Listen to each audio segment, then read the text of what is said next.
السلام علیکم دوستو، آج میں جو وظیفہ لے کر آیا ہوں بہت ہی پاورفل ہے۔ آپ کی کوئی حاجت یا کوئی بھی جائز مقصد ہو، آپ یہ عمل کریں، ضرور پورا ہوگا۔ آپ کی دعا رد نہیں ہوں گی انشاءاللہ تعالی۔ آپ کو کوئی کام اٹکا ہوا ہے یا کوئی پریشانی ہے یا آپ کوئی مصیبت میں مبتلا ہے یا جن جادو ٹونے کا اثر ختم کرنا ہے تو آپ یہ عمل ضرور کریں۔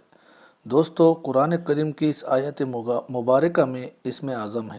اس بات سے کئی بزرگان دین اتفاق رائے رکھتے ہیں۔ یہ حضرت یونس علیہ السلام کی بھی دعا ہے۔ حضرت یونس علیہ السلام نے بھی مچھلی کے پیٹ میں کثرت سے اس دعا کا ورد کیا۔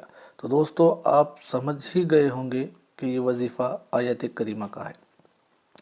آیت کریمہ کا مجرب عمل ہے۔ اس کو اگر الگ الگ طریقوں سے ہم دیکھیں گے۔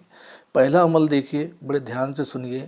اگر آپ کی کوئی دعا ہے جو قبول نہیں ہو رہی ہے تو دعا کے لیے سب سے پہلے آپ باوضو ہو کر اول 3 مرتبہ درود شریف پڑھ لے اور اس کے بعد 3 مرتبہ یہ دعا پڑھے، آیت کریمہ لا الہ الا انت سبحانک انی کنت من الظالمین۔